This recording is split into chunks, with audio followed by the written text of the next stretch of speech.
to address us today. So this morning you signed some very historic piece of regulation against China.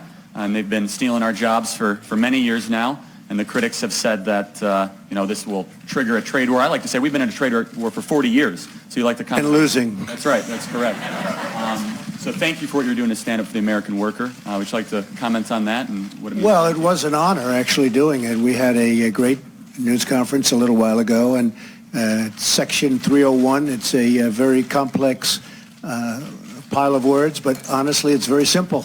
And the simplicity is what makes it beautiful. Look, we've lost, so many factories, probably 60,000 factories. Nobody can even believe it. In fact, when I first heard the number, I said, that can't be real. We lost anywhere from 6 to 7 million jobs over a relatively short period of time. And it's a whole different thing. Now, I have to tell you, they're coming back. Over the last year, we are bringing jobs back. As of about 2 weeks ago, 153 million jobs. It's the highest number of jobs we've ever had in our country. So it is coming back. But we're losing $375 billion with China. It could be $504 billion, depending on the way you count. A lot of different ways of counting, but no matter how you count, it's bad. And we're doing something that will be the start of making trade with China more fair. We're so far down, and our presidents, frankly, our past presidents, should never have allowed this to happen. This has been many, many years. It's sort of like the Middle East. How did that happen? And other things. How did all of these things happen? And North Korea, how did this happen? Where it got so bad. I shouldn't be the one negotiating North Korea. This should have been done years ago, Charlie. This should have been done by somebody before they were in the position that they're in right now. But we got stuck with a lot of beauties, but we'll fix them. We'll fix them. I like to say if a Democrat president accomplished 1/10 of what you've done over the last year, they would say it's historic and it's unbelievable. And so what you've done for the American people to change the trajectory and save this country and our generation is quite phenomenal. So let's talk about tax reform. The Democrats call it crumbs. $1,000 is not crumbs to the young people in this room. It's the biggest middle-class tax cut in American history, but it's also the biggest young person, essentially the millennial tax cut. So talk about the amazing economic benefits that we're seeing thanks to the tax cut package that you championed and you successfly got through Congress. Okay, Charlie, and a couple of things. The individual mandate was knocked out by itself. That would be a big bill. This is knocking out the individual. This is for Obamacare, where you have the privilege. This is for Obamacare, where you have the privilege, so that you don't have to buy a lot of bad health care. Okay? So that you don't have to buy bad health care. Okay? And Anwar, and we got it knocked out. That was a big thing. And Anwar, we have that, which is tremendous in terms of one of the great, which is energy reservoirs in the world, and energy reservoirs in the world. And they've been working on it. Reagan tried, Bush tried. Every president was trying to get it approved, and we got it approved. And that was part of our bill. And then, of course, we have the tremendous tax cuts for people. And I guess if you think about it, millennials starting out, tremendous. You have a tremendous advantage now over what you had. You're going to pay less taxes. You have far more incentive. You're going to have a lot more money left in your paycheck to spend. And that's part of the beauty. And we're seeing it. And we're seeing the numbers. And, we were at about 1.2% GDP. We've now hit 3 and another 3 and a 3.2, and we'll see what this next quarter is. That could be a good quarter.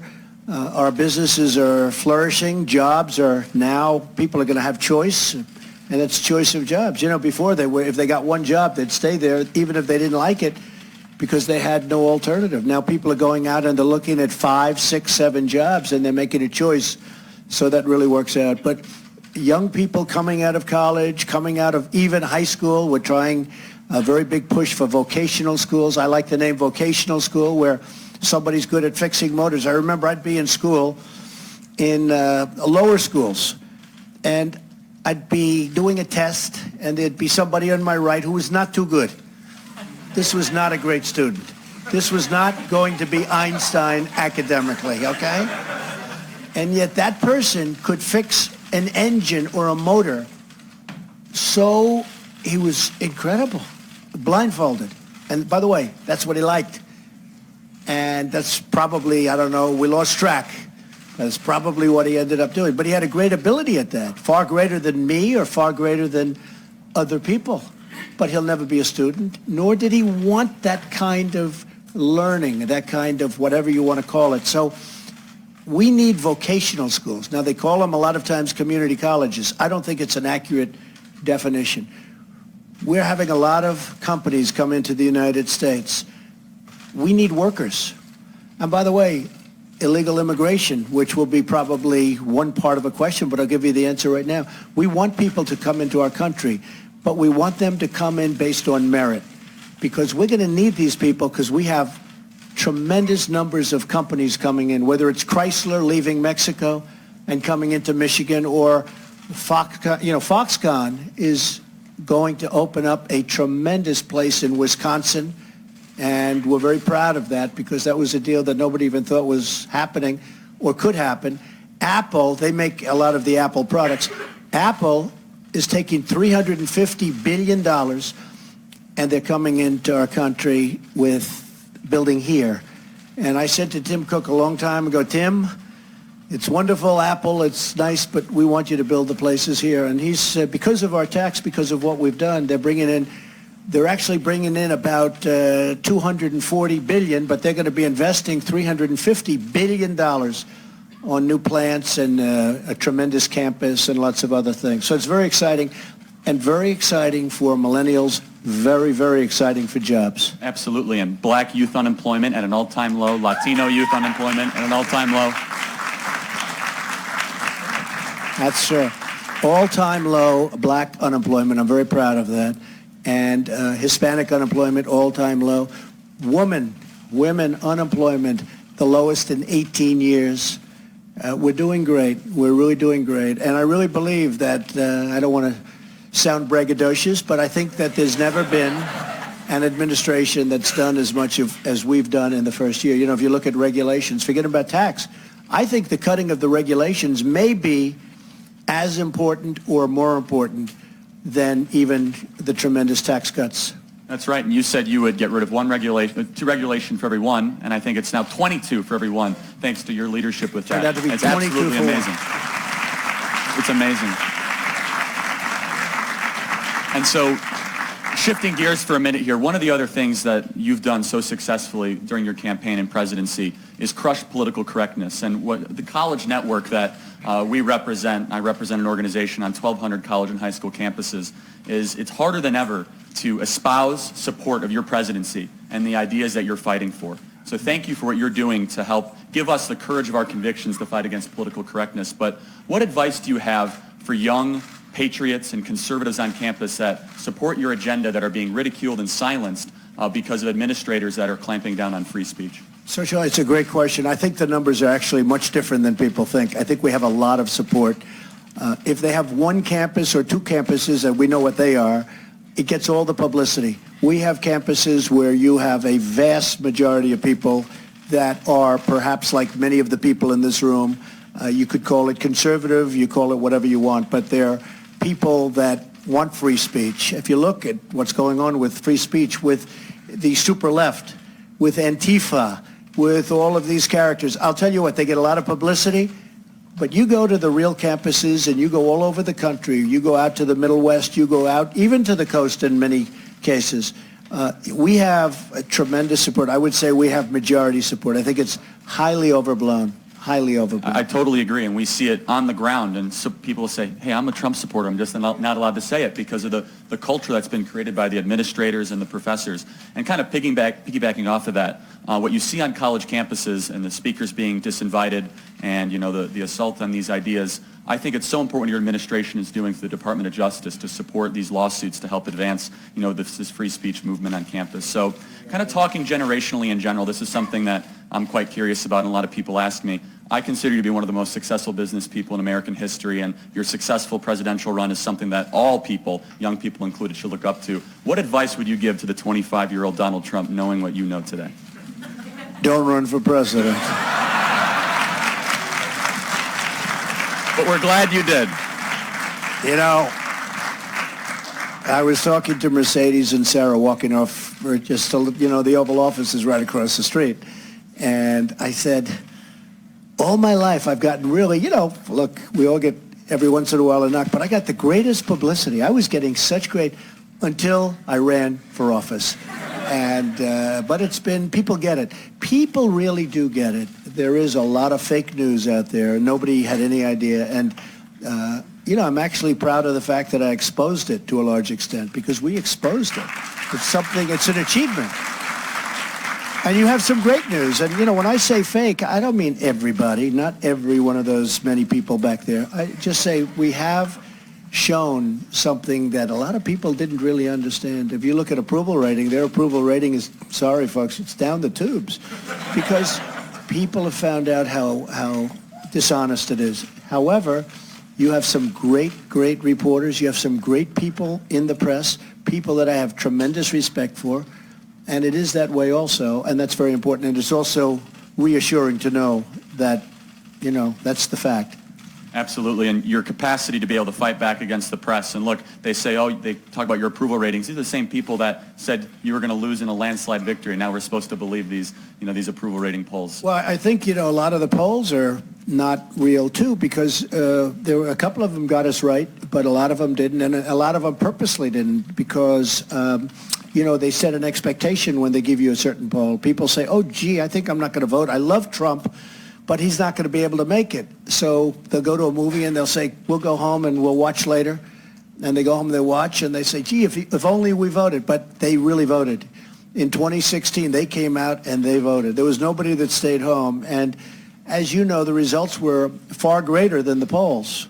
Now, a lot of people just don't want to talk about it. They say, we love Trump, but we don't have to talk about it. What do we love? We love a strong military.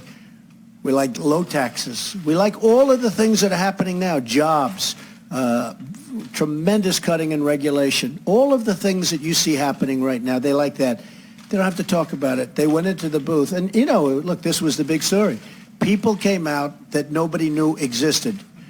And the Democrats are looking for those people right now. I got a tremendous number of people from the Obama administration where they voted for Obama, President Obama. They voted for him and they voted for me. They voted for Bernie Sanders, a lot of people, and I think because he was right about trade. The difference is I know how to fix the problem, not just talk about it. But he was right, and that's what we're doing. That's why we had the 301 meeting today on China. But Bernie Sanders was very strong on saying that we're getting ripped off on trade. He happened to be right. And I got a lot of Sanders voters. Who would think that? You would think I would have gotten virtually none. But many of them came. That was a big part of the difference between Hillary Clinton and myself. So we have a tremendous amount of support. And it's sort of an interesting thing that sometimes they say you add 9. Whatever Trump's poll number is, add 9. People don't want to talk about it. They don't want to be bothered. But when they get into the voting booth, they say, vote Trump. We gave a speech the other night in Pennsylvania for a very nice guy, Rick Saccone. And it was the level of love in that room was incredible. We were in Pensacola, Florida a couple of weeks ago. The place is just rocking. Now, I don't know if it's transferable. They say a lot of it's not transferable. They may like me. They may vote for me. They're all saying I'm going to do great in 2020. I mean, let's see what happens, right? But they don't know if it's transferable. I hope it's transferable because we have to do our agenda. We have to win in 18. We have to get the agenda. We need more Republicans. We could also, by the way, get rid of the filibuster situation going on in the Senate. I feel very strongly about that. It would make life a lot easier. But you look at some of the votes, we would get so many more votes. If you could work that with youth, get rid of it because certain senators just want to keep it, but it makes things a little bit tougher. But I will say we need more Republicans, and we're going to get you taxes. I don't know if you know, but I was with Kevin Brady the other day. We're starting a phase 2 on tax cuts. We're going to get more tax cuts, and we're going to be very focused, again, on the middle class. We're going to get a phase 2 tax cut because it worked so well. Nobody thought it would be like this. It worked so. The word crumbs is going to be like the word deplorable, I think, for Hillary. Totally agree. And, hey, Charlie, when she said the word, I was watching that speech, and I thought it was, not very nice, but I didn't see it that bad. And the next day I'm at a speech, and women are coming in, I'm a deplorable, the husband, I'm a deplorable. And I say, what's going on? That word really, and that's right. She actually said, deplorable and irredeemable. Irredeemable's probably worse. She was reading off a teleprompter. Well, the one she did last week wasn't too good either, that the woman goes and asks the husband, the son, and the male boss for approval to vote for Trump. That was not too good. She found a way to insult both men and women. She said women can't make decisions on their own, and men are so controlling over women they don't allow to make decisions on their own. Only Hillary could figure out a way to possibly do that. No. Kind of in closing here, I know the next panel we're going to be talking about the crisis on college campuses, but specifically talking about the opioid epidemic, which is something that has just totally devastated middle America. And I know your administration is making historic strides to help fix the issues. So can we talk a little about opioids and what you're doing? Yeah, Charlie, so we're going to be putting $6 billion over a fairly short period of time into the opioid crisis. It's a crisis. And you have to include in that the drug crisis period.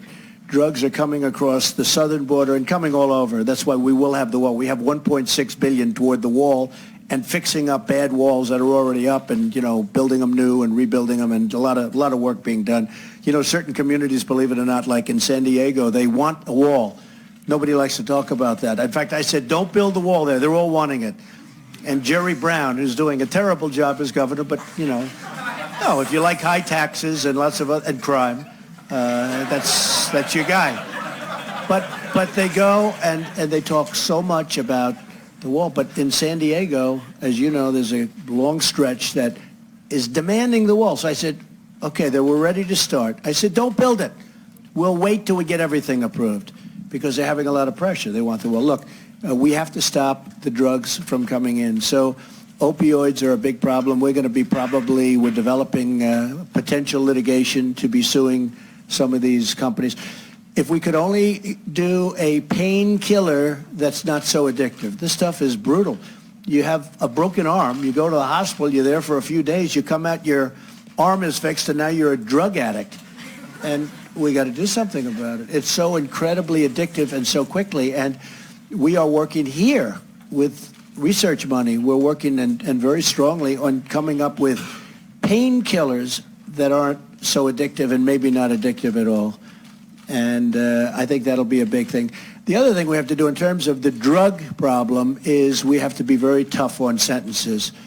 And, a drug dealer will kill sometimes more than 2,000 people, sometimes much more than that, ruin families, ruin lives, and they get caught. They'll get 30 days in jail. They'll get a fine.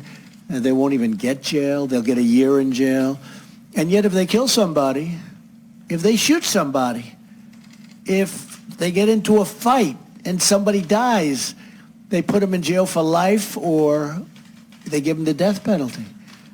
But these people kill thousands of people over the course of their lives through drugs.